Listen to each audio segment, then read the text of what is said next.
Welcome back to Hardcover Hooligans. Mac, I just have the one thing I learned from this book is that, one, you should rip off all of Irish folklore and mythology. Yes. You have to take the literal names from Irish folklore and mythology, use them unchanged, make a ton of money, and then the coup de grace, this is really important, Mac, you make them the cartoonishly evil bad guys.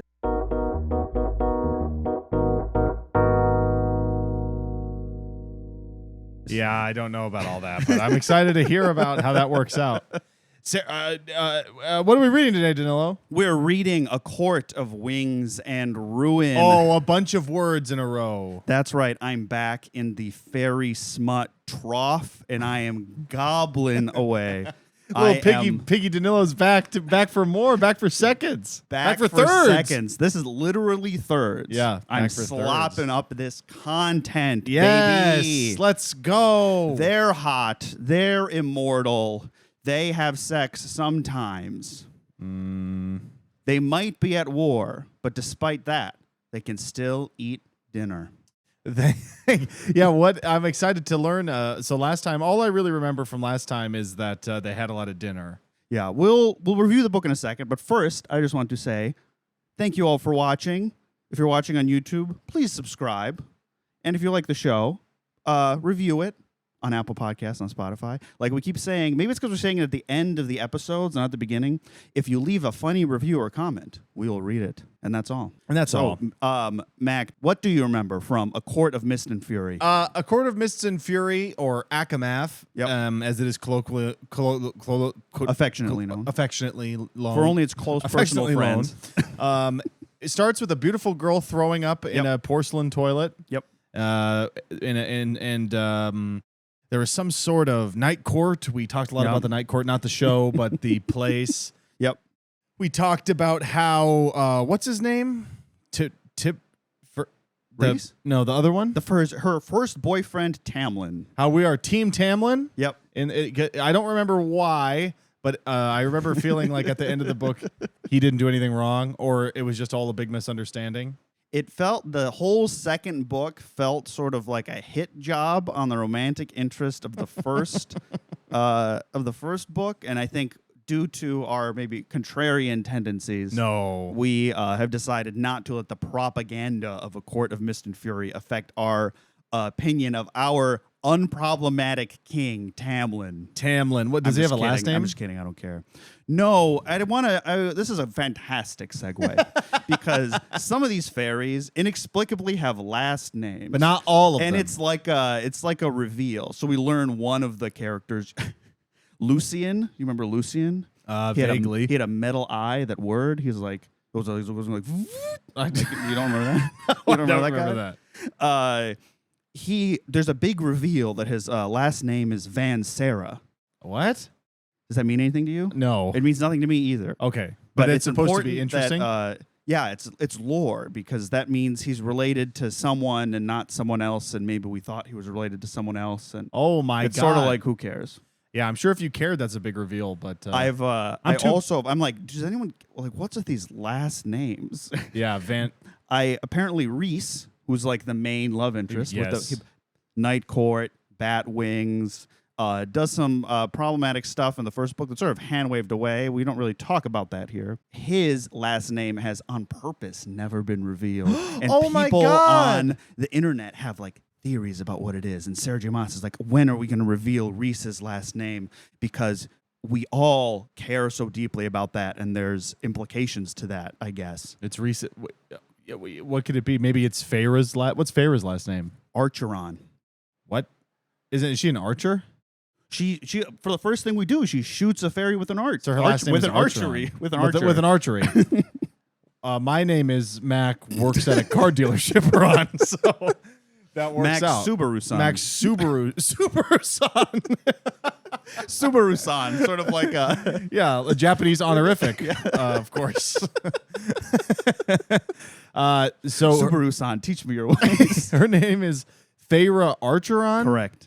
And we don't know Reese's last name, so maybe it's Reese Archeron, and they're sort of a Jaime Lannister and Cersei Lannister kind of thing. I think That's probably wrong. I also I think don't that know. last names don't matter when you're like immortal, you know.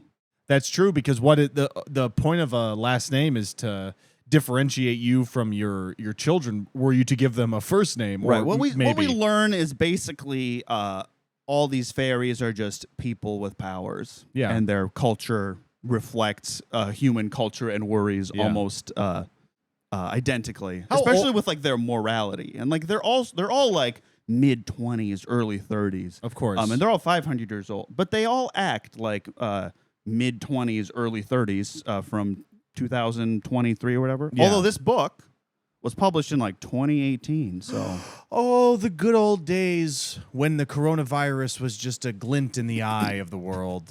was just a glint in Fauci's eye. First published in the United States in 2017. 2017. We're creeping up on the 10-year anniversary of A Court of Wings and Ruin, folks. When we get there, we should kill ourselves live on the show. That is really beautiful. 10 years of this. That's awesome. 10 years of covers like this. Maybe I titles just like this. wasn't paying attention, but I feel like I didn't hear anything about this until post-COVID. I know. So do you think all of the people who like this book were just trapped inside and convinced themselves that this was good because it was either that or go out and die by a horrible virus? Probably. Yeah. I think there's a lot of things that happened during COVID because people had time to read and people baked listen to sourdough stuff. bread. I haven't seen sourdough bread in about 6 years. Yeah, they stopped it. They stopped it. Sourdough bread was outlawed. Biden stopped sourdough bread. Biden post-COVID. outlawed sourdough bread, and that's why we voted for Trump because he said he was going to bring it back. And has he? And has he? I think I'm starting to think we may have been lied that's to. That's the final straw. I'm starting to think on we're the lied cusp to. of changing my mind about this. On the cusp. I'm not there yet. I like everything else he's doing, but I like a grilled cheese with a sourdough bread, and I'm not able to eat it yet, Daddy. Where's my bread, Daddy? I'm sort of trying to like Vamp? I'm vamping because you didn't read it, did you? there's not. Yeah, so if you're watching the video component of this, I have a shit ton of tabs in the first half of this book, sort of like I'm a college professor teaching Faulkner. I'm sort of gonna be holding this, waving it around, doing readings of passages. Oh, I'm excited. Etc. The problem is, this might be a twist. I did not hate this. Okay. All right. It's not good, but I think by the third book, it sort of figures out what it is. Now, are you sure, or have you just been inured to the world? That might be part of it, because I immediately read the name Feyre, and my sort of body sort of reacted, you know. And I think unless I like sort of overcame my like biological training, yeah. I don't know if I would have been able to read this. Now, you said something, so now, listener out there, don't get too jealous, but Danilo came over and we had breakfast this morning. Mm-hmm. It's true. And Danilo said something. He said, I think I am interested to see where this story is going. You said that out loud. I did say that. And I didn't ask you this at the time, but I was saving it for now. Would you, if I died tomorrow, in some horrible book-related accident working at the printing press, I get cut up into the books. Would it be worse if you were like reprinted as a copy of like the Fountainhead? I think so. The only way to visit you again is to buy a bunch of copies of Ayn Rand, and you could put me together as some sort of flat paper man. Flat Stanley. Flat Stanley, and we're so back. Flat Mac is written on Ayn Rand.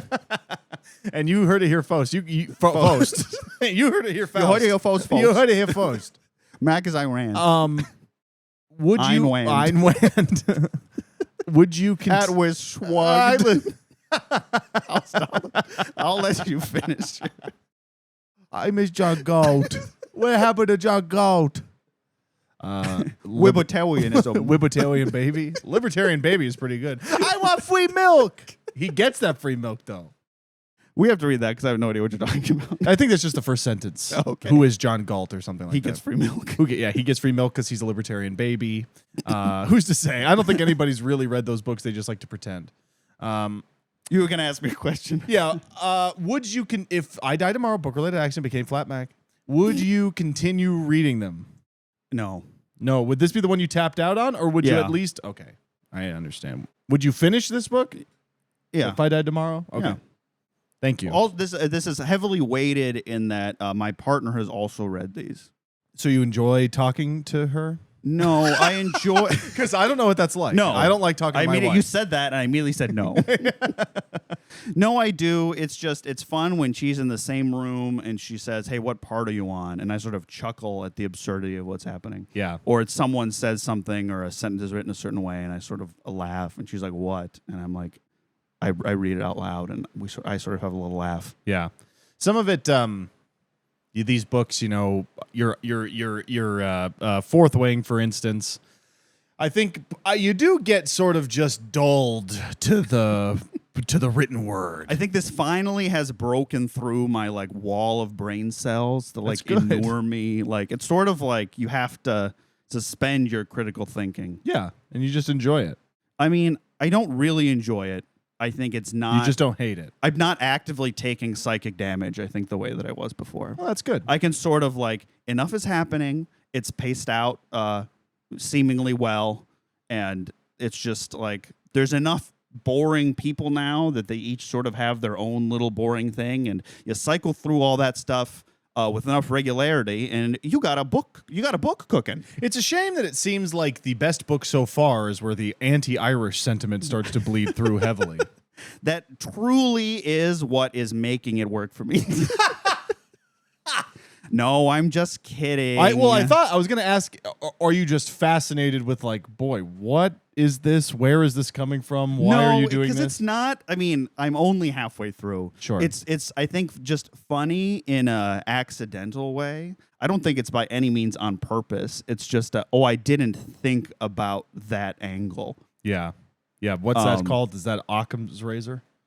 That's the most, the simplest answer. The simplest explanation. Yeah, because if you want it to be really the concept of being anti-Irish in 2017, like as a political stance, is insane. Yeah. So So it's clearly just not thinking through the implications. one would hope. Yeah, one would hope. I guess I don't know. We don't know her. Maybe if we when she dies, we'll go into her house and find a bunch of handwritten Horrible notes from journals. Margaret Thatcher, and they were in communique for years. I'll tell you what, Margaret Thatcher would love these books. Oh, for sure. Yeah. It seems like it's sort of the case of when you lazily copy your fantasy map from the real world, you sort of do have to think about what those countries are now. Yeah. Like if I wrote a fantasy book based off of Rome, and I used the old Roman word for like Egypt, Aegyptus, and I was like, all the people from Aegyptus are bad and evil, and they're just backwards in their ways, and they love slaves. Yeah, that would not be awesome. That's like, okay, so you pick the people from modern day Africa to be like they are like bad. Yeah. I was thinking about this. I think the other, the book that immediately springs to mind that is about two continents of similar size that are right next to each other is A Song of Ice and Fire. Sure. Or Game of Thrones. And I think one could make an argument that Daenerys is operating as some sort of white savior. Yeah. In those books, or in the show. In the books, I could be wrong. Please correct me if I'm wrong, but I don't believe that. What is the other continent called? Essos? Yes. I don't believe that the people in Essos are explicitly people of color. It's just a different world. But in the show, they definitely are. There's at least, I would say, a certain element of like Orientalism happening for sure. in Essos. But I think that is handled with a lot of, in the books at least. I have not seen all the show, but I've read all of the books that are available. And we're a book podcast, so I'm talking about the books. In the books, I remember thinking like, wow, this is being handled with sort of grace and care. And I'm getting the sense that you're not really supposed to be on the Queen of Dragons side all the time. Sure. And I'll say that is about 70,000 layers of subtlety, too subtle for this book. Yeah, yeah. Well, I draw the immediate comparison because it is, of course, in the A Noun of Noun and Noun series. Right. Yeah. A Song of Ice and Fire. I would love to get, if George R. Martin needs another project to procrastinate on the Winds of Winter for, I think he could sort of write a fairy smut world, and I think it would be very well definitely received. I would read that. the George R. Martin fairy smut world. And I think you should just call it a Court of Thorns and Roses and just eat the copyright because he can afford it. Eat the lawsuit. That'd be a badass move, George. I think it would be fun to do that book and none of the other ones when it comes out because I don't know if I want to read all of them. That's a lot of reading. If it ever comes out. So in the last book, we talked a little bit about what happened. They have a lot of dinner. So she. Oh wait, I remember one other thing. Yeah, the bone weaver. So you're conflating two things. There's the bone carver, and the weaver of the woods. Oh, of course. We have a big lore drop about those two in this book. Oh, no way. Yeah. Wow. Do you remember all of Feyre's new friends at the Night Court? Aren't they? And they do some sort of heist. Yes, they do a heist from the Summer Court, and they get mailed like blood rubies from the Summer Court. When he's like their lives are forfeit for like betraying the Summer Court. They come up in the middle of the last book, and they sort of don't come up in the rest of the book. But great news, folks! The blood rubies come back. Yes. She didn't forget about them entirely. She forgot about them for the second half of the other book, but they're back. They're mentioned. I remember. Are they relevant? No, but they are mentioned. I remember Reese said that he has a line of credit at most stores. Yes, that's right. There's one line where he's like, because they have, so they're like, Reese and Feyre are like fully together now. Thank God. But then at the end of one of the chapter breaks is he's like, I'm gonna have to raise your salary. Right. Yeah. So that's in this. That's in this. Didn't he raise her salary before? Or he started paying her a salary. He started paying her. He's like, you know, you're getting paid, right? She's like, what? 50,000 blood rubies a year. We're all getting paid. Yeah. Because Reese's big thing, as we learned, is consent. Of course. This is all really important in fairy world. Feyre and Reese are on a crusade to make sure everyone under their purview is making the choices they want to make. Yeah. And anyone who doesn't let other people make choices is bad and gets punished for it. Yeah, that seems like you're maybe creating a book devoid of conflict.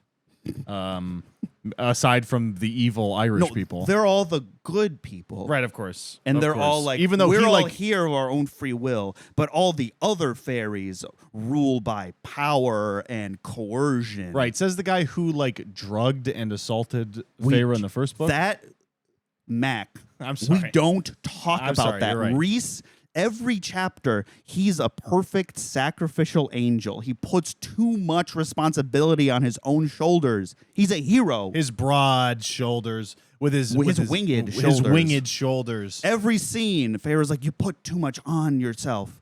And he's like, I just can't help it. I love all my friends and family and my people so much. Wow, that's beautiful. I know. What else is important? Do you remember what happened at the end of Court of Mist and Fury? This is important. No, I don't. So the most confusing climax of all time. Long story short, remember there were queens? There were like 6 queens. Yes, I do remember that. The queens betrayed them, and they went to the castle in Highburn, and the king of Highburn had kidnapped Feyre's sisters. Oh, yeah. And he dumps them in the cauldron, which to make them immortal fairies, which is apparently a fate worse than death, and dumps them out, and they become immortal fairies. And one of them is Elaine, is Lucien's mate. He sees her, and he's like, that's my mate. Oh, the guy in his eyes like... Yeah, the guy's... He has red hair. He's from the Autumn Court, but he's Tamlin's Do you friend. think if he used his eye as some sort of vibrator, she'd be into that? I'm just asking. First, she has to break through Elaine's trauma because Elaine is traumatized. From what? Being put in the cauldron? And that was scary? So for the whole... we're going to talk about the beginning of this book. Yeah. What happens. Yeah. So at the end of the last book, Feyre and Reese do some sort of trick where she like makes it seem like Reese was mind controlling her the whole time, and she like pretends to snap out of it so that Tamlin is like, oh, finally I can get Feyre back and she can come live in the Spring Court with me. And he did this. He like allied with Highburn. He betrayed them just to try to get Feyre back because he was under the impression she had been brainwashed and kidnapped by the guy who like assaulted her and made her do sexy dances in the first book. That's the reason we were on Team Tamlin, right? Is because from Tamlin's perspective, he is actually doing the right thing. And so Tamlin, to be fair, has anger issues. Sure. After the whole traumatic thing under the mountain in the first book, he tries to keep Feyre safe by locking her in her room, right? Not letting her go anywhere. But then he's controlling her. Right. He sort of loses his temper sometimes. He destroys a room, and Feyre's like, this guy is a irredeemable monster. Yeah. Which, sure. And he's like, but also in the whole first book, she was constantly escaping and getting into mortal danger. And then the one time she did, almost the whole kingdom died. So, I don't know. I'd keep her in the room. This is. And you thought she was brainwashed by you think she was brainwashed by the guy who you think is totally evil? Right. I'd keep her in the room and see. Right, yeah. fellas, if you think your lady is brainwashed by an evil guy, you got to keep her in her room. I think I'm Tamlin brainwashed. I'm like, lock Feyre in that room. At least she can, Oh my God. Okay, so beginning of this book, she's a spy at the Spring Court. From the beginning, she's like the first line of this book. Okay, no, prologue. Oh my God. Prologue, Rhys is flashback. Rhys, there's some previous prologue, war. Rhys flashback, ultimate prologue. He's like walking on a battlefield, and there's a bunch of corpses around. And he's like, "Oh my! This is the last war because the big war is happening where there's the wall. Remember the wall from Game of Thrones? Yeah, but it's south. Oh, okay. That's right. It keeps. I do remember there's that. a magical wall that keeps fairies out and humans below. I do remember that. And what the King of Hybern wants to do is break the wall so that he can enslave all the humans. And in the last war, wait. Uh-huh. The King of Hybern wants to break the wall so he can enslave all the humans. Yep. Isn't he a fairy? Yeah. Can't you just go south, around the wall via boat? Or is the wall magically protects the thing? It's a magic invisible wall. Oh, I see. Okay. I think it stretches all the way across the latitude or whatever. I see. Okay. Sorry. He does have ships. There's a naval attack. Oh my God. I know. Broadside cannons. Rhys. So we just learn more about how nice Rhys is and how he's like, I've always been on the side of humans. He's always been on the side that fights with humans against the evil fairies. So he's always been a good guy. Sure. Don't judge him for his worst moment. Which in was the first book, our introduction to him. Yeah. You only get one chance to make a good first impression, but ignore that. So before we get Feyre as a spy, it's a sort of pointless prologue. With such wonderful lines as "My breath whooshed from me." What? That's because he saw a corpse and he said, "My breath whooshed from me." He saw a corpse and went, "Whoa!" Because I think if you're breath catches, I don't know if it's like. Maybe it is for a fairy. Yeah, because you see something surprising, you breathe in. If I saw something surprising, I wouldn't go, oh, that's a corpse. Oh my God, that's scary. Oh my God, it could be my friend. My breath whooshed from me.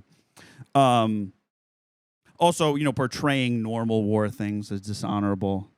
It was like, we had to stomach getting weapons from the dead. Oh, shut up. Even though we quote needed them too desperately to bother with honor. It's a thing that's just a war thing. Is you take the weapons from the dead. Yeah. But he's so good. He's it's so honorable. He's gonna deprive his own army of resources. That is such a YA person who is not thinking about war in any sort of meaningful context thing is to depict the worst acts of conflict to be picking up a sword from a dead guy. Or the worst thing you can do is betray your own values in any way. Yeah. Because that way then the bad guys win. The whole first half of this book is them trying to find allies. And it's all them hand-wringing over how the allies might not be perfect or have they have some history with doing bad stuff with people. And it's ultimate liberalism. We have to reach across the aisle and find. Yes, I know that the other side are Nazis, but we have to find some common ground.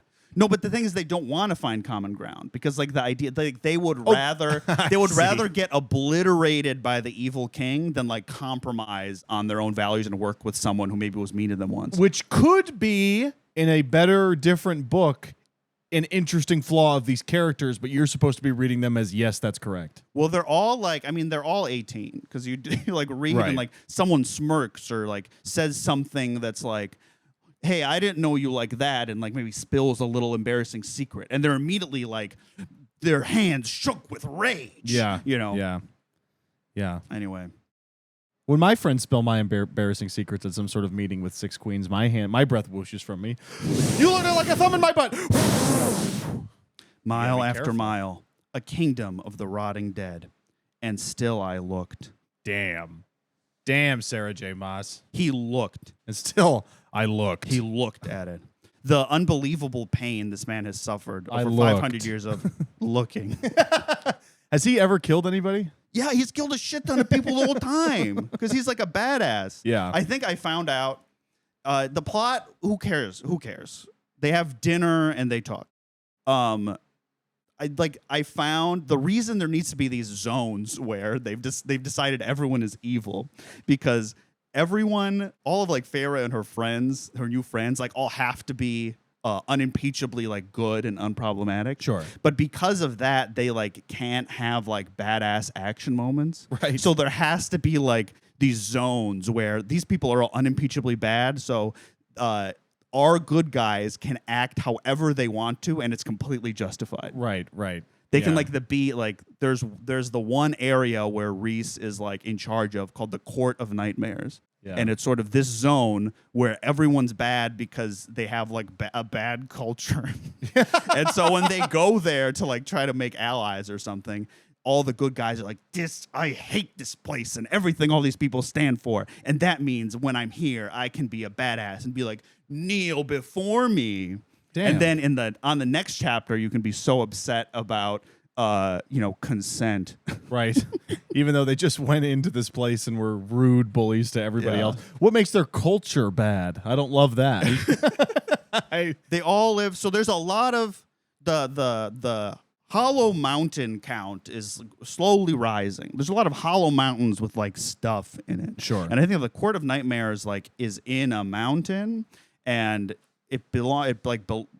some of our like heroes, friends, parents run it, and they're like bad because they're like sexist. They like put women, like the women are supposed to give birth and all that stuff. It's just like a super sexist society. Sure. Oppressive. Yeah. And even though he's in charge of it, he like can't fix it. He just sort of rules Why not? it. And it's because that's a place they have to go so we all remember they're badasses and not like a bunch of wusses. But he owns the place. So Reese is complicit in the subjugation of women then. No, Matt.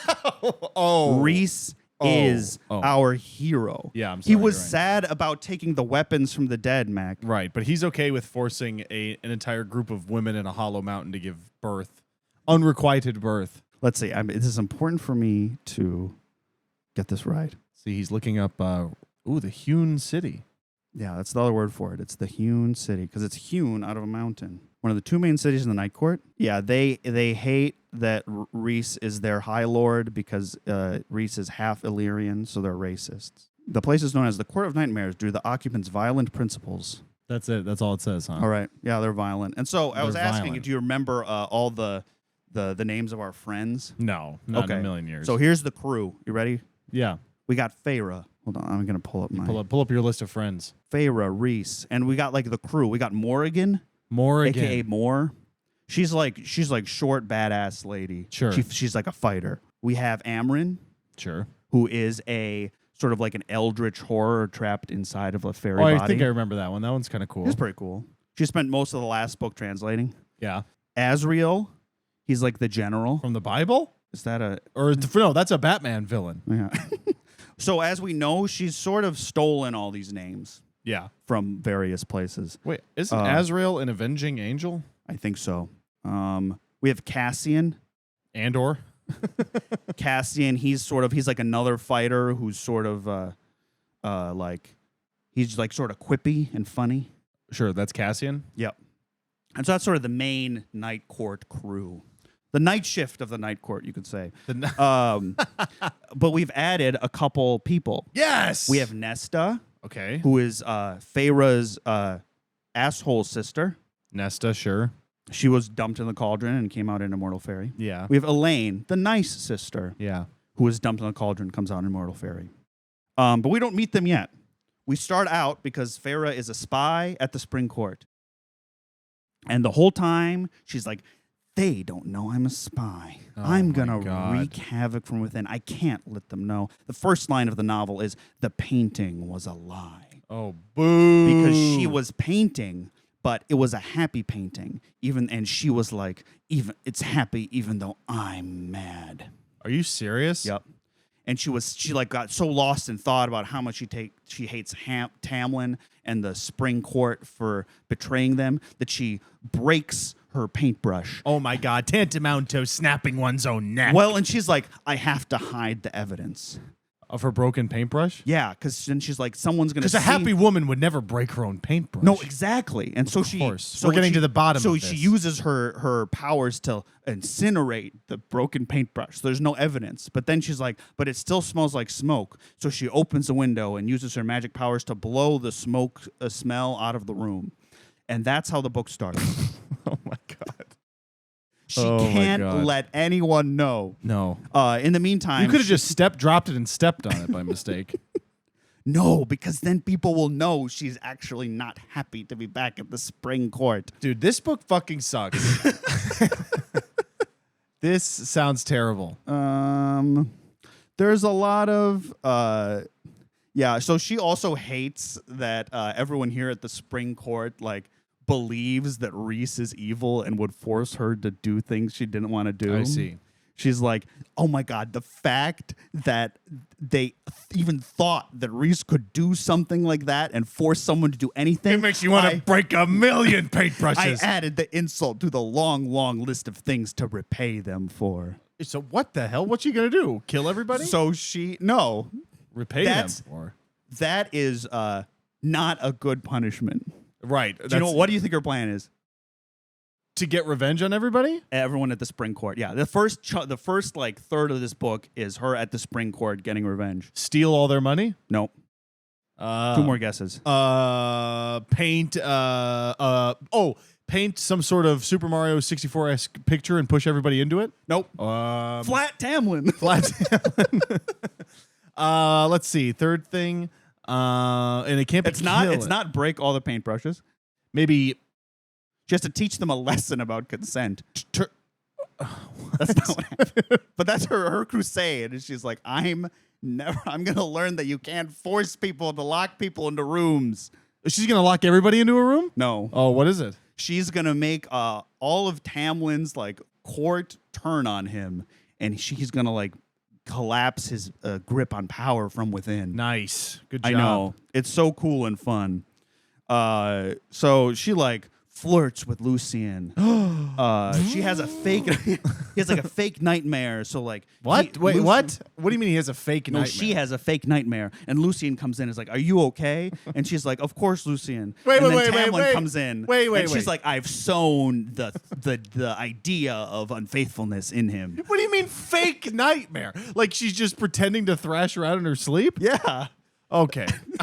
So like screaming, and you think, and as a reader, you think she's having a real nightmare, and then after this like weird interaction, she's like, "My plan is working perfectly." Okay, so she's a spy. Wait, why is she there? What did people think that Feyre is just there for? After all the crazy stuff that happened previously, they thought she was captured by Rhys and was being held there against her will. And now she's home. Oh, I see. I understand now. Yep. There's a whole bunch of other stuff. There's like a high priest or high priestess who like is rivaling with Feyre, and it's sort of like, who cares? She like orchestrates something on some holiday where like she glows instead of the high priestess to make like the high priestess jealous. Oh my God, a fate worse than death. I know. And then all the guards and all the other Feyres are like, wow, Feyre, you're so cool and special. Not like the priestess. And she's like, my plan is working. What the hell? And the Irish arrive. No! No! Irish twins, no less. Oh my God. They're here to inspect the wall. No. What? So a whole part of this is there's these two magic Irish twins from the King of Highburn. Because remember, Tamlin betrayed them. So how he's like working. He's like sort of like the Vichy government of this book. Okay. But he did it for love. Yeah, of course. That's how I defend the Vichy government. These Irish twins come to like inspect the wall because it's like magic and invisible, but it's also the magic is coming undone. So they're like camping to like find the gaps in the wall. Oh my God. Can you hang on for a second. Can you imagine somebody being like, oh my God, I just read Aquawar. It was really good. Oh my God. How does it begin? Well, some Irish twins show up and inspect gaps in a wall. I would be like, you need to go to a mental institution now. You need to be zapped with like an anti-reading ray. You get your literacy taken away from you if you think this book is good. This is just insane. Are these some good Irish people at least? No, they're evil. Of course. They're immediately evil. That is insane. They're like sinister twins who like are trying to mind read everyone. Well, so the other thing that happened, it doesn't matter. They're camping and Feyre's finally like, my trap is set. She does like something with like, the high priestess steals a key, and then later like some bad guys get in, and the guard gets blamed for stealing this key. But then Feyre does something where like the guard suddenly remembers that the high priestess stole the key, and Tamlin has to be like, do I kill the guard? Do I kill the high priestess? And he like wants to kill the guard, and Feyre's like, no, I'll step in. And so now all the guards like Feyre and hate Tamlin, and the high priestess hates Tamlin. My plan is working perfectly. And so she's out camping one of these times with these Irish twins, and she has decided they're inspecting the holes in the wall. Why is she camping with the Irish twins? Because she has to keep an eye on them to spy for information for the Night Court. Oh. And so do you remember how the mating bond can have them, her and Rhys, communicate telepathically? Yes, of course. So she decides she can't because she doesn't know if it can be sensed or not. But they still do it sometimes. Okay, good. But not in a way that would, Get resolve sensed. any conflict get in any way. They just sort of do it occasionally to like give each other updates. Like, I love you. Yeah, of course. And she's all like, the last time I saw my friends, they were wounded. And he's all like, they're healed now. And then she's still like, I can't believe my friends were wounded. Yeah. And he's like, they've all healed. Everyone's good. And she's like, I'm never going to forgive Tamlin for letting my friends get wounded. How do they get wounded? At the end of the last book. Oh, in some sort of cauldron-related incident? Yep. So at some point, Lucian is camping with them, and this high priestess like ties up Lucian and is about to so it's sort of coercing him to have sex. And what Feyre does to teach the high priestess a lesson about consent is sort of takes over her mind and makes her smash her own hand with a rock. What? And gives her the command: you will never touch another person against their will. You will never convince yourself that they truly want your advances, that they're playing games. You will never know another's touch unless they initiate, unless it's desired by both sides. What? She teaches the high priestess a lesson about consent while she's smashing her own hand with a rock. Feyre would love capital punishment. An eye for an eye, you motherfucker. She deserves it. She deserves it, of course. Because she was trying to have sex with somebody, or was she actively sexually assaulting Tamlin? Lucian. She was going to, but Feyre's like, I'm gonna leave in the dead of night, and she stumbles across this scene. Oh no. Yeah. It's sort of it doesn't matter why was the high priestess doing that? Oh, because remember the first book where like Tamlin has to have sex with a fairy in order for like the magic in the land to come up again? I don't remember that, no. Well, so he was like too sad to do it last time, so like Lucian had to do it. And so it was with the high priest, and so the high priestess was like, hey Lucian, I know we're camping, but I kind of want a bone again. And she's like, you want it.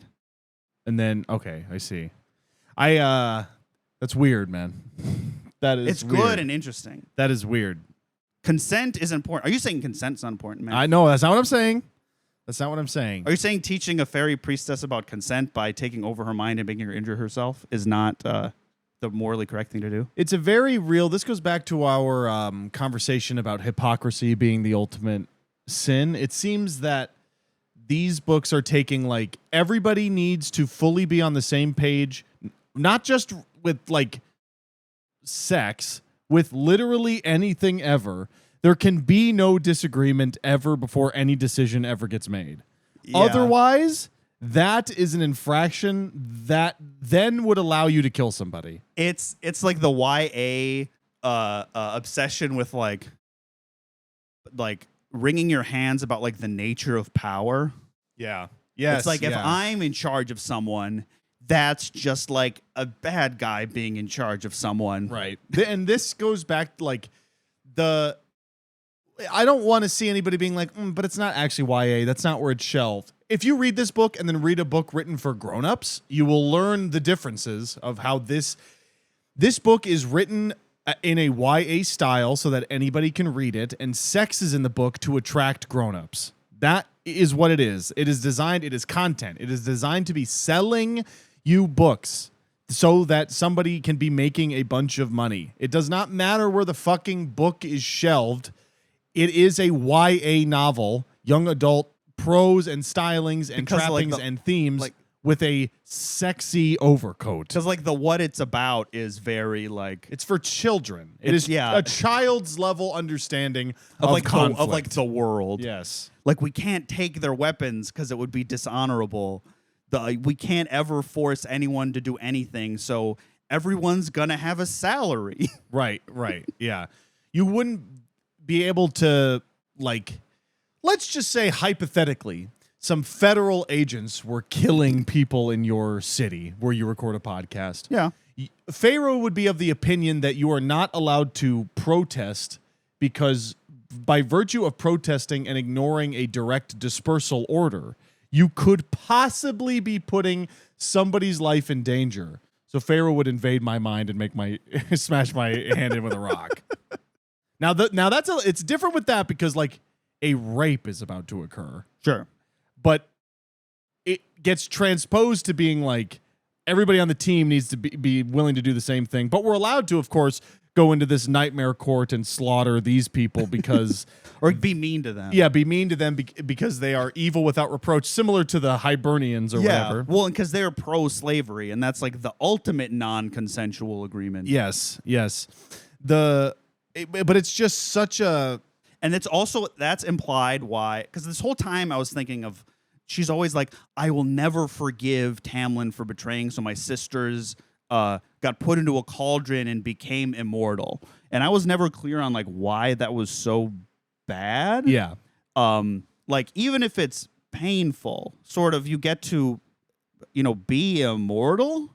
Yeah, is it like when you get put into the cauldron, is it like you're incurring unbelievable psychic damage and trauma? That's what it seems like is happening. Okay. There's no reason, anything that will lead Feyre to know that until this book. Also, there's the idea that like they didn't consent to be put in the cauldron, so it's like a breach of like their bodily autonomy to be put in a cauldron, and that's the true crime here. Yeah. So it's on theme. It's all on. It is on theme. It's just the theme is for babies. You can't force anyone to do anything and if you do, you're like the evil Irish king. So I mean, I've only talked about the plot of like the first 100 pages. Okay, sorry. So she escapes. Lucien goes with her because Lucien's like, I always knew you were lying, and then his I word. And they have to the evil twins blow Faebane on them, which is like their kryptonite. Oh, no! It negates their powers. So they have to walk to the night court. They have some adventures. Lucien, they have to walk through like the autumn court, and Lucien's brothers attack them and they fight them off, and then right at the last minute, like the Avengers, all her friends sort of come and land on this frozen lake and save her and take her back to night court, and she's like, I'm home finally. Thank God. I know. And so finally we can start. She sees her sisters. Her sister Nesta is really mad at her because it's her fault that she got turned into a fairy by the evil Irish king. Because ultimately the whole story is her fault because she shot that wolf. Yeah. Okay. So none of this would be happening if it wasn't for Feyre. Right, shooting a wolf. Shooting Tamlin's friend or whatever that was. Right. The other sister, the nice one, is like super traumatized. She's like not eating. She's like in her room. Everyone's mad that Lucien is trying to like get to her because Lucien was part of the bad guys, even though him and Nesta or him and Elaine are true mates. Now, you would think that being mated would sort of contradict something about the issues of consent we've had, wouldn't you? Yes. Good thing there's a paragraph that talks about that. Oh, good. Good. Where it's like the mating in the last book and the book before, the mating bond is sort of this like inescapable, fated thing that no one can resist. In this book, it's sort of like you can reject it, and women can, and they're usually fine, but the men sort of go crazy if they reject it. So it's all sort of okay. Yeah. Because we know about consent now, and that's important. So now that they're all back at home base, they're like, I want to ask you, do you know what page the first dinner happens in this book? 10. 22. Oh! I was close. 22. 12 pages of dinner First off. dinner. First bath happens shortly after. There's a lot of baths. There's a lot of dinners. And it was about at this point where I sort of understood the appeal of this book. Which is? Which is, if you like these characters, this is sort of like listening to a podcast of these characters while you're on vacation. But how could you like these characters? They don't do anything or are not No, interesting. you don't. Morrigan is quippy and sort of like sassy. And Reese is like sexy and hot, and he always does the right thing. And Amryn is like a badass eldritch horror. They're all like cool and nice. Sure. And they all have salaries. Yeah, they all get paid. They all get paid for their work.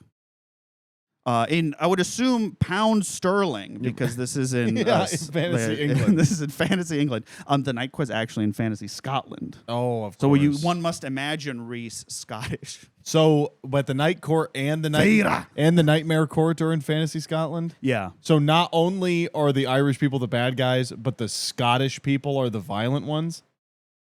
They have the reputation for being violent ones. Sarah J. Maas, you are a fucking lunatic scumbag. That is insane. The Highlanders. That's what they're called? No. Oh, okay. Yeah, Night Court canonically in northern Scotland. That is fucking crazy. Yep. That is unacceptable.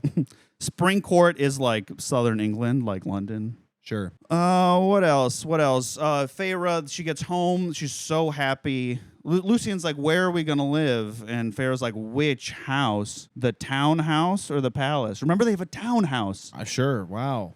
It's so cool. It's this when I'm like, okay, the fantasy part of this is, I think people just want to be on vacation. They want to eat dinner with their friends. They want to take baths. And they want to decide whether they're going to stay at their townhouse or at their palace. Yeah, sure. And, maybe war is sort of happening back there. You want to have sex with your sexy boyfriend with his bat wings. Yeah. This book, I don't know if you're catching on to this, is not a romance. There's no romance happening. The two main characters are together. There's a couple sex scenes. Are they hot? They have witty banter. My favorite part of these, the sex scenes are well written, I would say. I do remember you saying that. In a not cringy way, but also in a not so abstract as to not be, sex scenes. Yeah. But that's like, I would say like it's poetic. Yeah. I think they're pretty well written. Clearly the part of the book that received maybe the most effort. Yeah. So it's got well-written sex scenes and also a horribly violent anti-Gaelic through line through the whole series. What a good book. Yeah, but you're right. These are good books. Well, because they're together, so it's like you're watching a married couple have sex. Oh my God. What I wouldn't give to be on a fly on the wall for a married couple having sex. Like at the end of the day, that's when I realized it's just, if you like these people, you're like, wow, they have like witty banter. Yeah, but if you like these people, you're an idiot. No, they're good, Mac. You don't understand. You don't understand. I don't understand because I am not an idiot. Bath. They have baths. The sisters are like, whatever. The sisters are around. There's a lot of people, and they're all sort of like hanging around. And they're trying to find allies, and everyone's squeamish about having morally compromised allies, and they have dinner and talk about it. How are they morally compromised? Like, what are they doing? Morrigan, they're like, hey, we need people to fight in our war. Otherwise, we're gonna get totally overrun by the forces of Hybern. Okay. Yeah, They're going to destroy all of us and rule us all with an iron fist. Yeah. And then Morrigan, who's from the Court of Nightmares, is like pissed that they're even considering having an alliance with the Court of Nightmares. And I can't recall, I'm sorry, what makes Hybern so evil aside from the Irish stuff? They want to enslave the humans. Right. And we've shacked up with the fairies who care about the humans. Or is it that they only care about Feyre, who used to be a human? I think it's retconned that they've always cared about humans. Well, That's what that first chapter is about, because Rhys has always been on the side of pro-humans. But we know for a fact from the first book that is not true. But that is a right, because they're the fairies are supposed to be like these like bestial mythical creatures. But the more we sort of live with them, the more they're just kind of like people. Yeah, they are just humans. Do you want to read about Hybern? Yeah. I'm gonna read some portions. There's like a whole page where they talk about how evil fantasy Ireland is. I will also have to say, so Hybern is the Latin name for Ireland.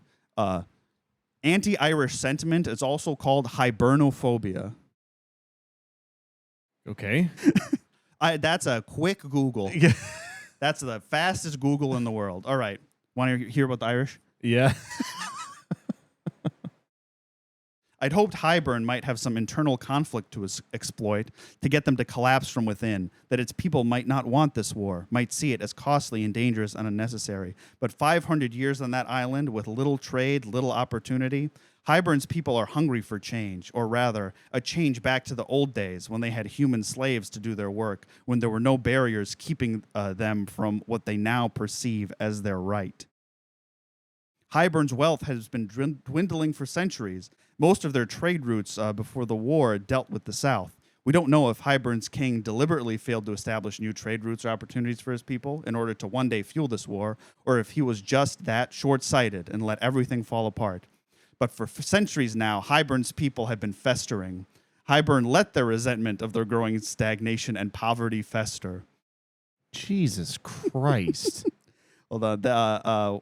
We keep going. There were many high fae who knew nothing but privilege thanks to those slaves. And when that privilege was ripped away from them, when they were forced to leave their homelands or forced to make room for other high fae and reform territories, create new ones above that wall, they have not forgotten that anger, even centuries later, especially not in places like Hybern, where their territory and population remained mostly untouched by change. They were one of the few who did not have to yield any land to the wall, and did not yield any land to the Fey territories now looking for a new home. Isolated, growing poorer, with no slaves to do their labor, Hybern has long viewed the days before the war as a golden era, and these centuries since as a dark age. I rubbed at my chest. They're all insane to think that. Rhys nodded. Yes, they certainly are, but don't forget that their king has encouraged these limited worldviews. He did not expand their trade routes. He did not allow other territories, blah, blah, blah, blah, blah, blah. I think that's insane. Yeah. They're like, how can anyone believe that? This is, like, unacceptable. Don't you think? Like, it's crazy. Like, you don't... It's just crazy. I'm just trying to read, like, what are people saying about this? This would sell so many copies in like Victorian England. if this is not on purpose, then this is an unacceptable level of ignorance. I think is where and both are bad. Both situations are bad. In 2017, I think like this is like if Tolkien's orcs. Well, it's a little bit like listen. Lord of the Rings, I really love. There's stuff with the people from the Eastern lands. It's like if Sauron was Chinese.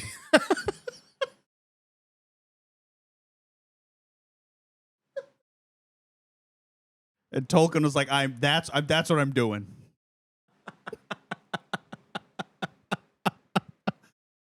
I mean, yeah. It's like if Sauron and the orcs were all vaguely Chinese. And you were just like, the whole time you're like, what? Why is it a map of England and China? Why? And then it's sort of about how like the opium wars were justified. Yeah. It's because they were unstoppable evil. We had to get them addicted to opium. Their trade routes have for a long time, festered.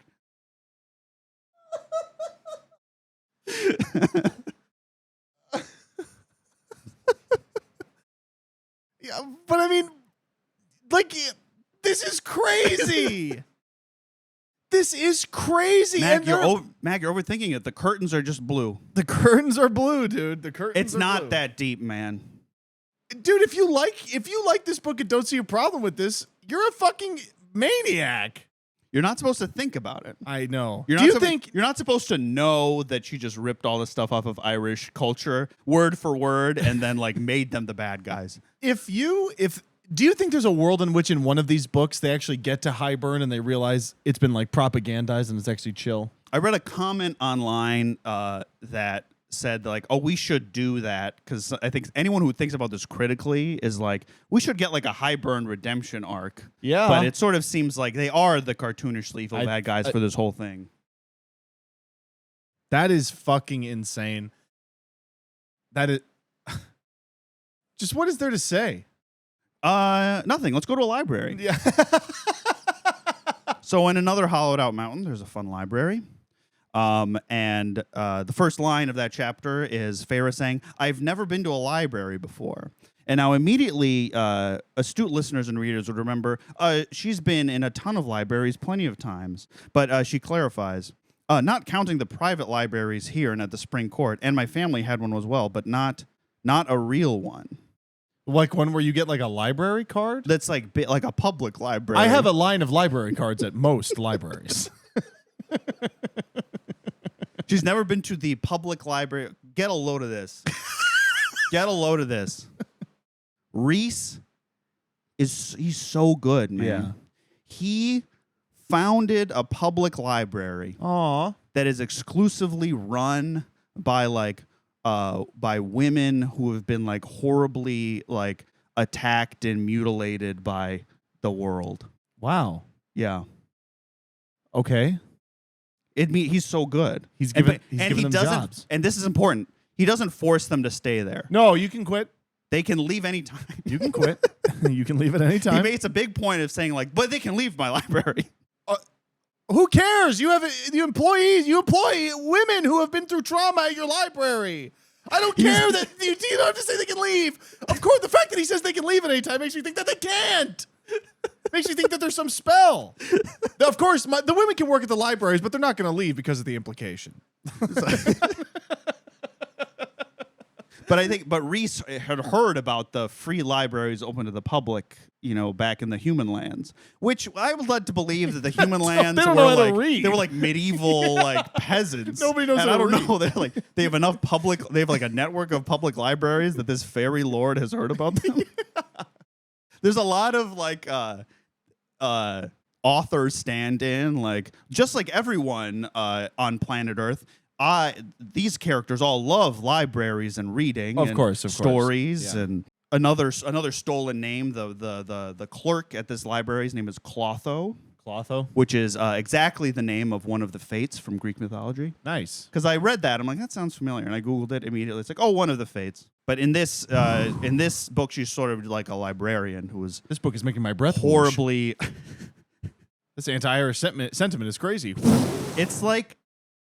Because the way they talk about like this woman in this library, it's like fetishizing their pain to like make this guy look good. But like that being the plot line to make your main. I mean, it's not great. You're fetishizing women who presumably have been assaulted and tortured, just to put them in there to make your male main character look better. Good, yeah. Is not going for the epic. Messaging you're hoping it goes for. But Mac, they can leave at any time. They're time. allowed to leave. They're not gonna. They can be they can be in there and they can study, but they can leave at any time. They can leave at any time. They're not going to, of course, because they go back out into the world where all that bad stuff happened. But me, Reese Schmarzeron, Reese Witherspoon.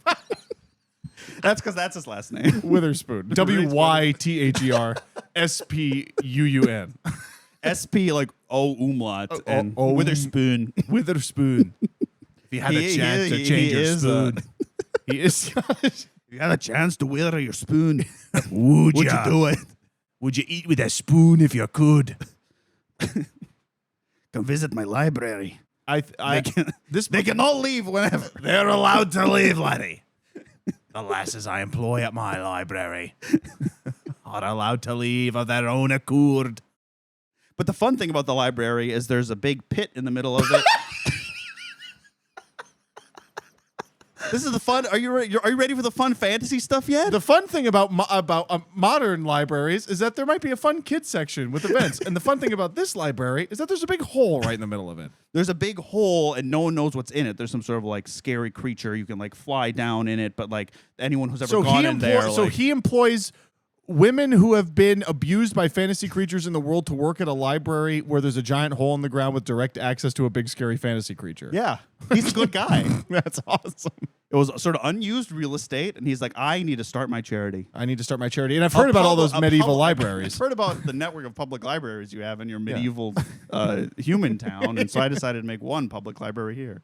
So my girlfriend, who's been in so many libraries, can go to it and say, I've never been in a library before. This book fucking sucks. Is this the worst? But you're like, what is at the bottom? What's in the pit?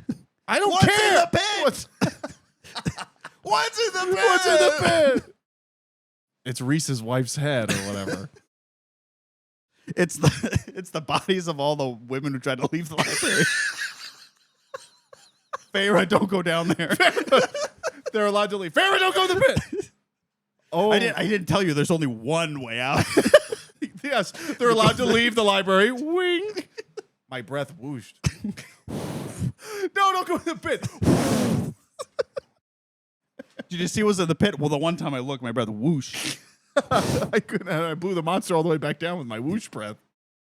But it's some sort of unspeakable horror. If you read this book stem to stern, cradle to grave, you put it down and say that was good and go about your life, you need to be arrested. This is insane.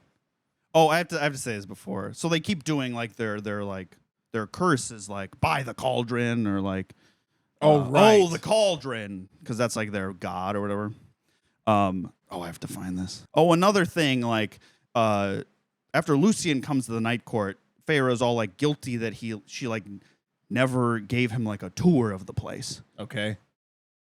Well, because when you're on vacation and your friend comes visits, you got to give them a tour. You got to give them a tour, but like war is happening.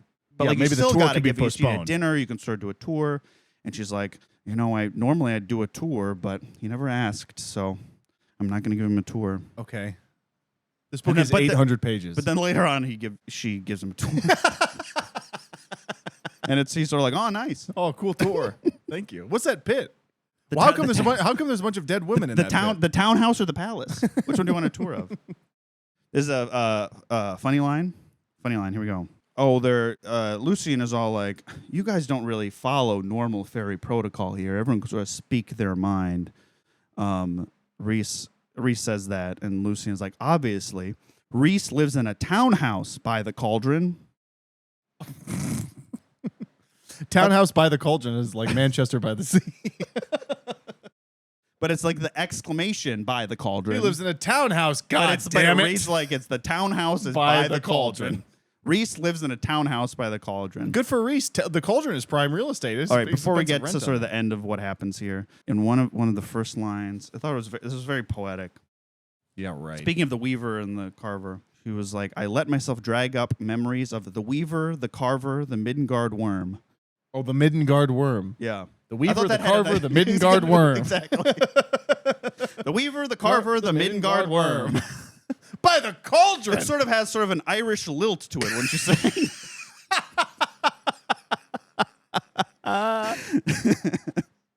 Oh, my God. Anyway, so there's a pit. We don't know what's in it in the library.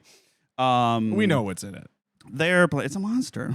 It's a monster. The whole time they're like, there's train. Oh, Farrah wants to have wings, and so she can grow wings, but apparently she needs to train to build up the muscles in her back to be able to like support and use the wings.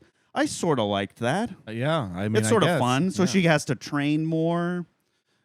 So she trains. What does she do? Like lap pull downs and stuff? Yeah, and she's like, I'm so sore. She like tries to fly, and there's a couple times she's like, I tried to fly when no one was around, and I ate shit on the cobblestone, but I was okay. Like a skateboard video. She hurts her pride a lot. The fall hurt, but what hurt worse was my pride. Yep, exactly. You got it. I could write this. You'd love this book. I could write this book, and I hate the Irish. You would so love this book. And so they decided, okay, so we need to make allies in order to stand a chance in this war. And so they have to try to get an alliance with all the other like high lords of the court. And so what they do is they send out a bunch of invitations to a party or some sort of get together. Send a partiful invite out. Yep. Ally party. And they're like, we don't know. They spent a lot of talking about like who's gonna come, who's not gonna come. Is Lucian's dad gonna come? Who cares? Is Tamlin gonna come? Oh, that'd be crazy. Is the Lord of the Summer Court gonna come because he has the blood rubies out for them? Right. These are all things that are important and that we remember and that we like and build a lot of tension. So what I did like, I think some people in this book who've read this book don't like this because it takes away from the sort of the fantasy vacation of it all. But I did quite enjoy the sisters having to like deal with being fairies now. If you sort of ignore the fact that like the whole cauldron trauma thing is sort of invented so that they have some sort of like thing, they have thing to do. So they have a thing to do. Apparently Nesta, when she was in the cauldron, she like did something and no one knows like what she did. So she's like, she has like some crazy power. Yeah, that's cool. We apparently learned that she forced the cauldron to like give her something in return for like taking her mortality or something. So she's like training with Amren because Nesta is now, there's a lot of like, what are you? She's like something similar to like an eldritch being, some sort of power she has. And she's still like sort of prickly and a little bit of an asshole. But like I think it's a different character who's not just straightforwardly a sort of a quippy, wry, good guy. Yeah, you know. Yeah. So that makes it interesting. The other daughter, sort of like traumatized. She's like hollowed out. She's not eating, and so like Lucian, her mate, has to like try to reach out to her, and none of like Farrah doesn't want to do it because Lucian was one of the guys who betrayed them with Tamlin, and so like there's some conflict there. Some like interpersonal conflict. We like, once again run into the limitations of first person when the author decides, I want an internal monologue of what Lucian is thinking. And so Farrah can just all of a sudden teleport in his mind and read his whole mind, and we get like 5 pages of his internal dialogue. That doesn't sound consensual to me, to teleport into somebody's mind. She like barely didn't even know.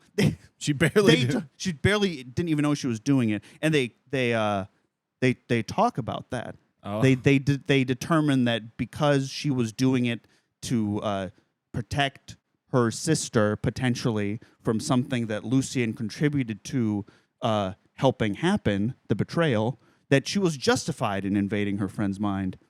Oh, I see. Yes. So she's still good, and her actions are good. The Farrah defense. Yeah, there's a lot of something happens, and you realize, you're like, wait a second. That contradicts everything we've been establishing. And then so the characters far. have a conversation where like, oh, it's sort of fine. Yeah. Oh my God, I can't believe it comes up. I have to go back. The fact that Rhys did those horrible things to her in the first book. It comes back up? It almost comes back up. So she's talking, I think, to Lucian, and they're like talking about like, oh, did you even like kiss him or beforehand or whatever, like whatever. What? And Lucian said, you kissed under the mountain. And she says, I had as little choice in that as I did in the dancing. And Lucian says, and yet this is the male you now loved. The next paragraph, internal monologue. He didn't know. He had no inkling of the personal history, the secrets that opened my heart to the High Lord of the Night Court. They were not my stories to tell. And then we just continue. We just move on. But Lucian is right. It's like, but it's my new boyfriend. Yeah. Well, you don't even know. Like your new boyfriend. Someone tells you like I think he abused you once. Like you don't get it. Yeah. That's not the reason he did that is not my story to tell. It's like defending your toxic boyfriend. Oh yeah, for sure. Wait a minute, didn't your boyfriend drug you and assault you under a mountain? Listen, you know what? That's not. He has a line of credit at most stores, you know. He lives in a townhouse by the cauldron. We make a lot of money and we're very happy. And he pays me a salary. And salary. He throws women who doesn't want to work in the library into a big hole. But who doesn't? I'm so sick. Maybe we'll have a conversation about how those women deserved it. I'm so sick of pretending this shit is good. This shit is terrible. These Mac, books it's so are fun. awful. These books are like, you have to be out of your mind to just not critically think about any of this. Mac, you don't your brain cells must be thrown into a pit in a library. If you just sort of take your, just like scrub your head, go. Yep. Take out your brain cap. Into a big pit. Yeah, and then these books are so fun. These books are fun. There's lots of shopping and dinner and baths and horrific anti-Irish sentiment. 4 of my favorite things. Yeah, there's it's so funny where like they come about the bond, and Farah probably for the first time has like, wait, what if the bond that my sister has is not what she needs? What if there's no free will? What if Lucian wants the bond but she doesn't? And Reese is like, so a mating bond can be rejected. There's a choice. Sometimes it's a bad bond. It's sort of like the universe sort of like takes a guess, but you can sort of like go to therapy and not have a bond anymore. So then, like, what's the fucking point of the bond? You can ignore it. Also, conveniently, it's romantic for the good people, but as soon as it's problematic, it's like, whatever. A convenient plot device for that not to have been in the previous book, where Farah realizes that the weird manipulative abuser is her mate, and she sort of has to bond to him. She has to be like, I guess I have to go with him. Yeah. And now she's like defending him, like, you don't get it. My new boyfriend gave me a raise after we had sex. Apparently her sisters can read. Good.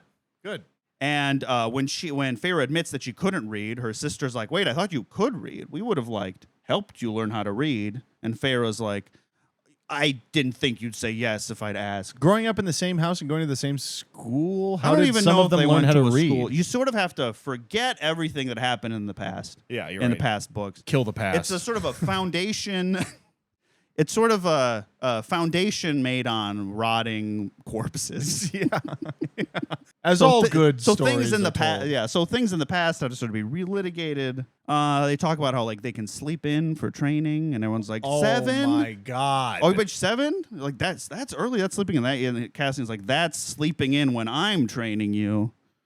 And cool, like, actually, man. you can sleep in till 8. Oh see, my it's all god! You just want to be on vacation with your best friends. Yeah.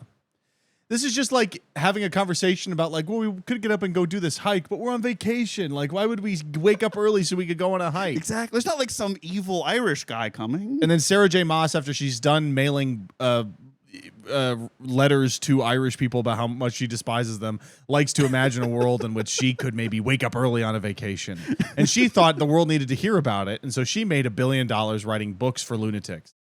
At some point, Amryn, who's like I don't know. She's like Eldritch Horror trapped in a That's fey Morrigan, body. isn't it? No, Morrigan's Amryn. she's sort of she's normal. She just fights. She's normal. These are all people, and some of them have wings. She like has to go. She's like trying to find other spies. At some point, spies show up, and there's a library at the pit.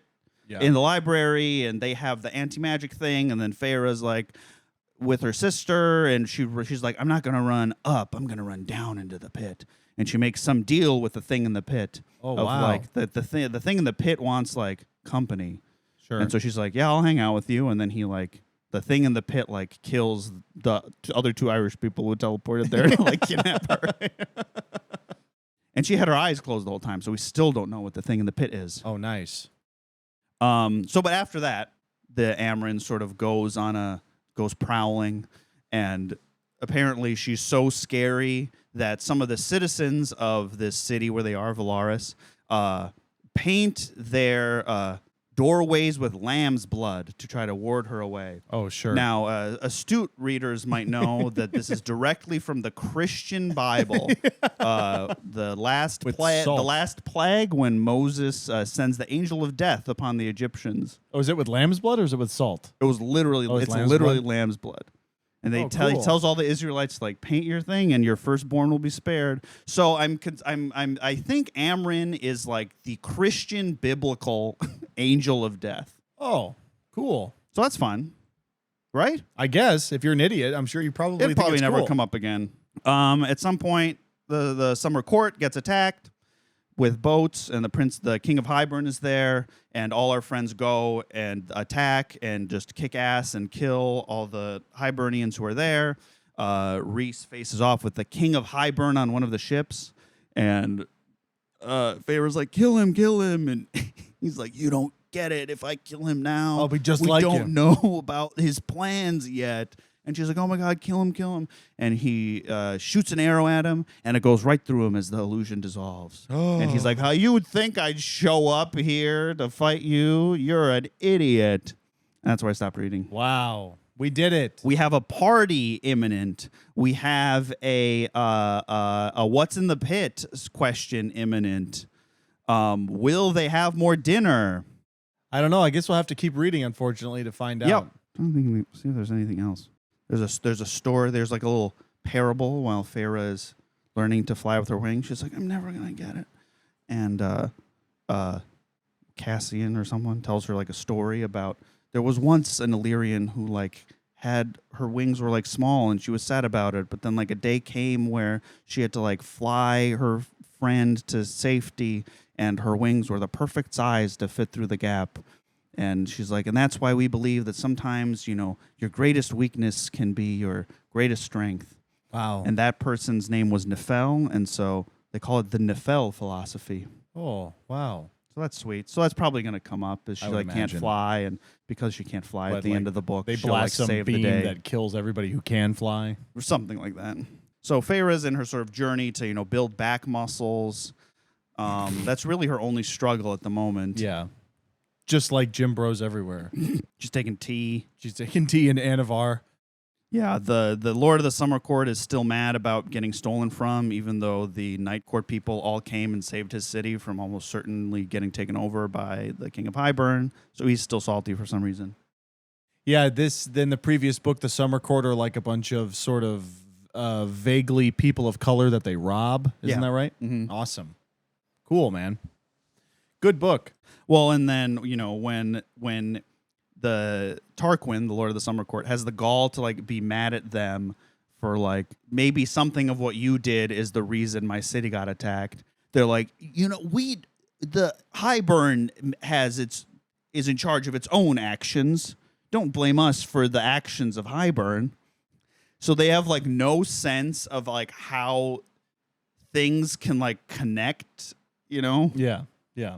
So I think it's very juvenile in the this book is for fucking babies who don't know how to read, and so like I'm just so sick of pretending that any of this is good or worth talking about. Like you're being scammed by a horrible woman who wants to get your money. Stop giving her your money.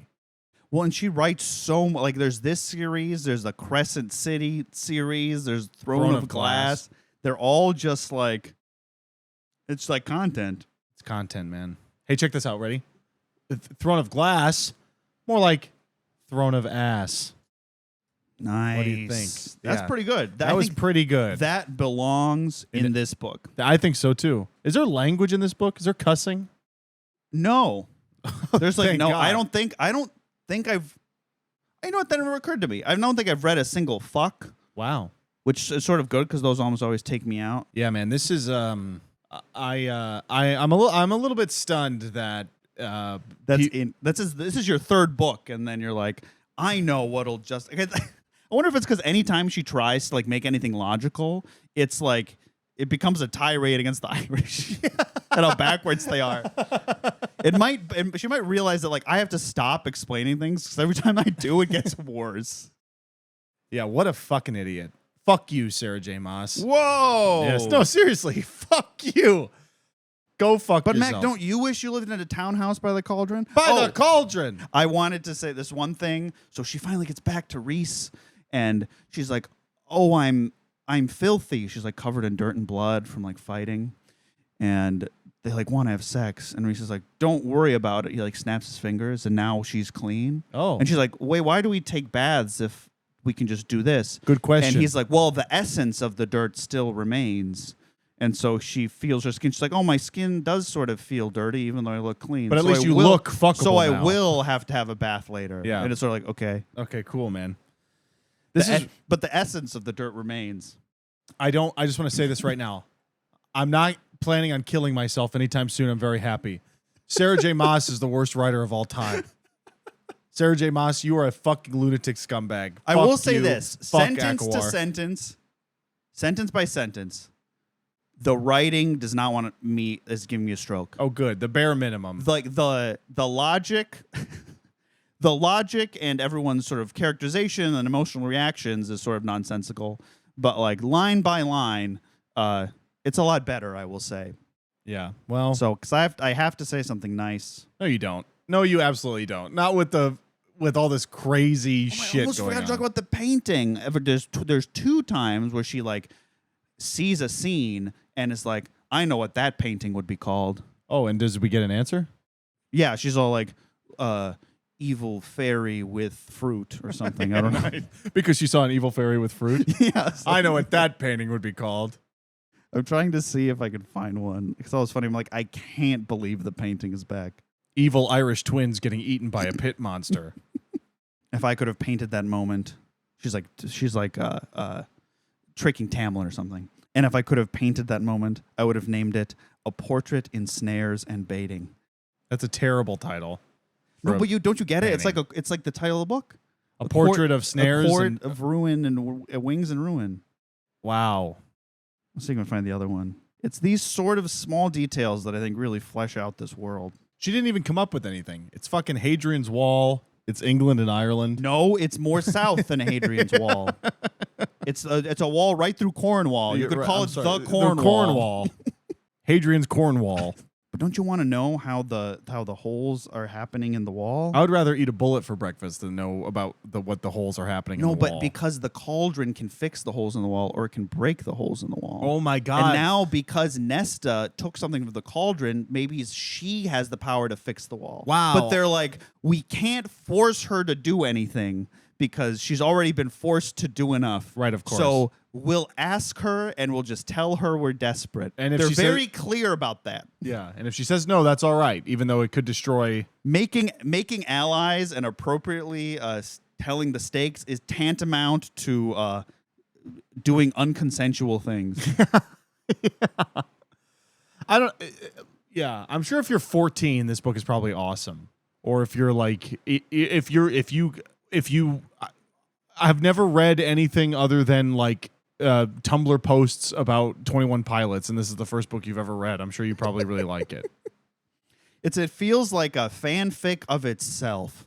Like Yeah. there's some other text and media that's like the good story, and like this person has like taken the worst character in that and like made a series out of it. She looks at Lucian and names the painting. The clever fox stares down winged death. These are terrible names for painting. The painting flashed into my mind. Painting flat. Oh wow, just like Mario. Can we be done? Every time Mario. No. Let's flip through.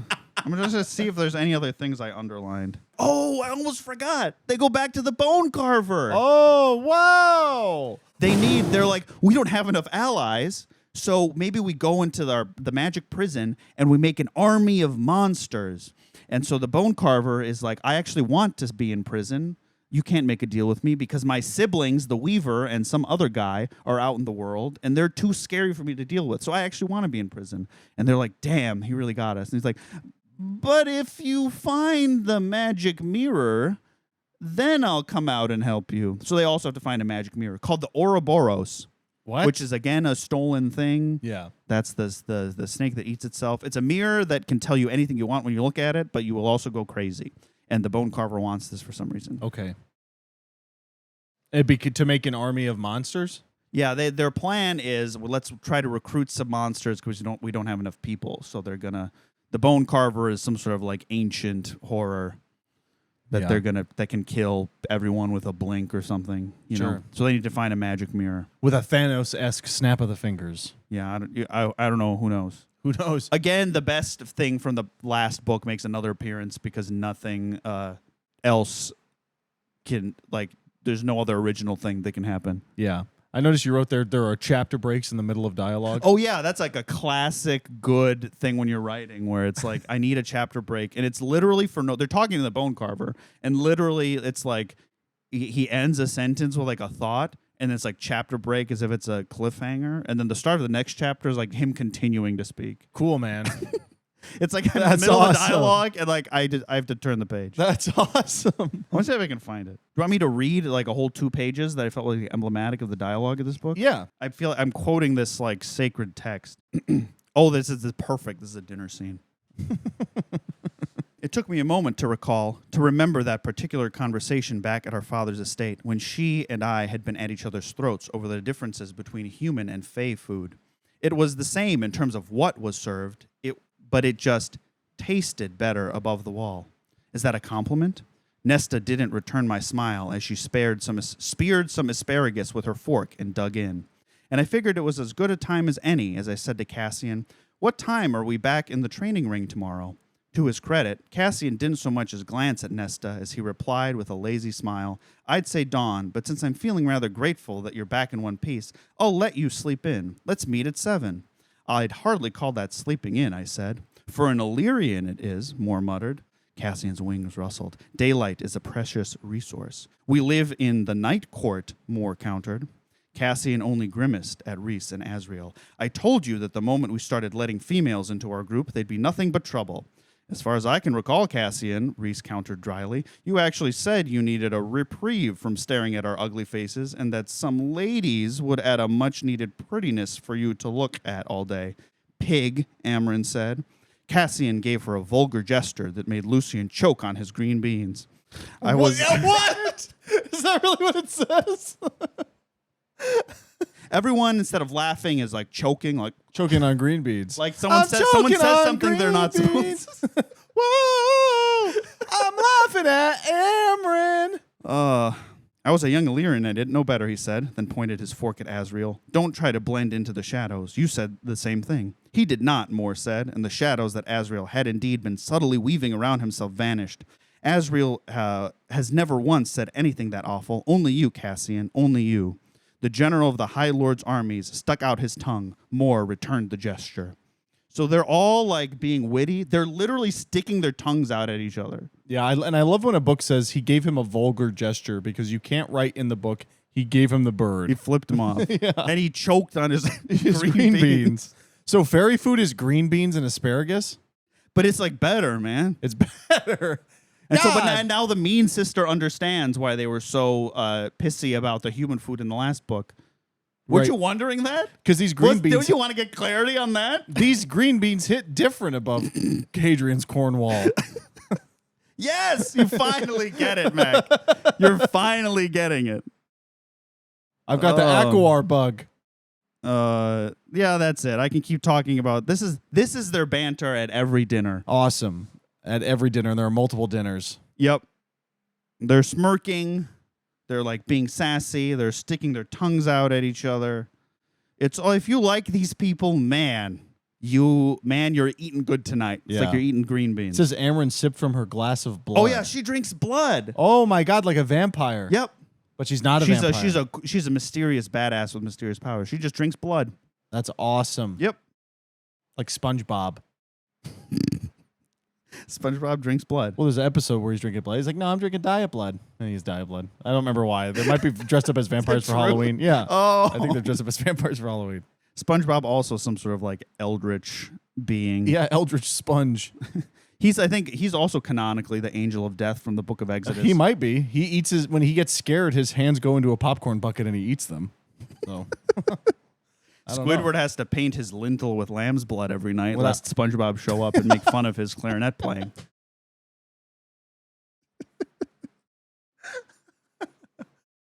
It snapped into my mind. I would call it. Who lives in a pineapple under the sea? Got any more lamb's blood, Mr. Krabs? Oh my God, it's lamb's blood. Mr. Krabs is ordering like copious amounts of lamb's blood from like Cisco. It's like getting delivered in the back. That's the Krabby Patty secret formula? Yeah, it's lamb's Cisco. blood. Cisco lamb's blood. Don't look at that truck behind the Krusty Krab, boy. It's all frozen. Wow, what a steaming pile of shit. It's great, Mac. Do you think consent is bad? No. No. It sort of sounds like if you're criticizing this book, you think consent is bad. No, I just think that Sarah J. Maas is a fucking moron. And I think that your time spent reading this book, you could have been doing something better, like autoerotic asphyxiating yourself to death. Or reading a different book. Or doing anything else. I feel I may have, in explaining this to you, sort of the Stockholm Syndrome might be complete. Because I think when I was suspending my brain cells in order to read about the library, I'm like, maybe I am starting to believe Reese is sort of a good guy. Oh, no, you can't fall into I might be flipping the on Maas our boy trap. Tamlin. No, you can't. It's Don't sort say of something like there's that. sort of a critical mass of stupidity when it is like hurled at you. You must either succumb or die. The unstoppable force versus the immovable object. And I feel like I must succumb or die. I mean, yeah, you can't, like, this show is a terrible idea. I wish we never started it. And I mean, what do we gain from reading this at all? Just people in the comments being like, actually, you didn't get it. There's no dead women in the pit. Yeah, we're joking. Also, SpongeBob isn't in it either, you fucking moron. But thanks for listening. As always, thanks for listening. Next time we'll be back with, believe it or not, more of this. Yeah, great. We get to see what happens at the party. What else do we learn? Maybe what's in the pit. There's some sort of battle. Yeah. Some sort of pit-related battle, maybe. What is Amryn? I don't know. What is Nesta? Is the little boy Bone Carver gonna be really He's a scary? little boy? So he appears to Feyre as her and Reese's son. Wow. And to get under his skin, and for some reason Feyre's like, I can't deal with this. I would call this me and Reese's this. son as the Bone Carver.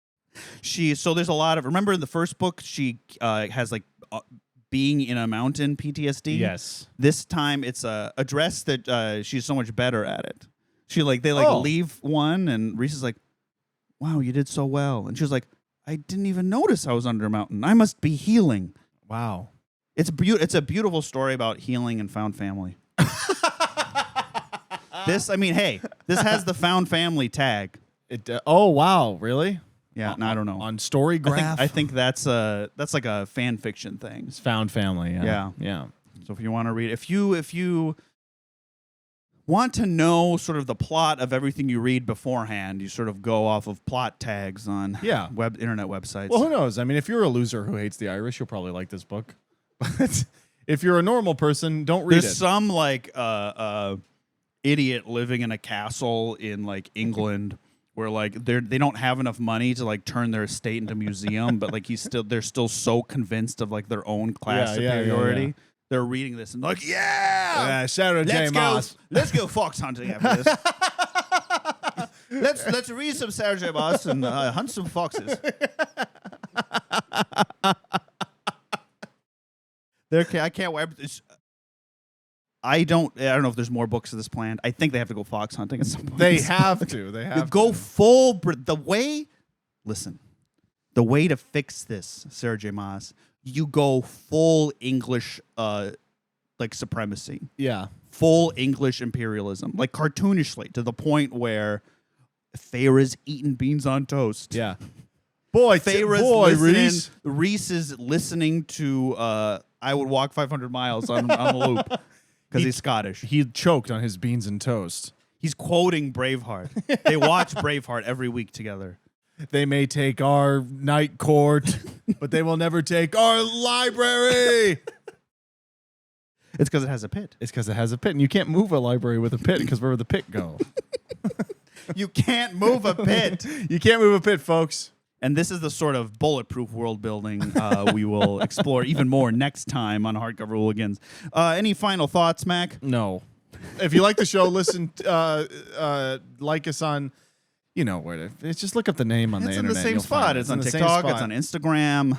Send us an email. I feel sort of like a Dementor over here in the way that I feel like I am energized by dumping all this horrendousness onto Mac. I'm sort of like sucking all his happiness and joy, and I feel light and sort of energized. And Mac seems sort of defeated. You feel better. Yeah. Yeah. Well, you know, you win some, you lose some. If every book was as good as a good book, then what would be the point of reading at all? And that's beautiful. It's good that there's garbage to fill up the bookshelves of a Barnes & Noble. Yeah. It is sort of, there's a certain piece having read this stuff where I feel like at certain points in like your life as like a person who likes books and reads, you look around a library or a bookstore and you're like, wow, I'm never really going to get to all this stuff in one lifetime. And what sort of things am I missing out on? You're not. And this sort of makes me feel better about that. Probably most of that is garbage that I'm not missing out on. Yeah, you're not. Except this made a shit zillion dollars. Yep. Anyway. All right. Well, I think stay in a pit. Stay in a pit.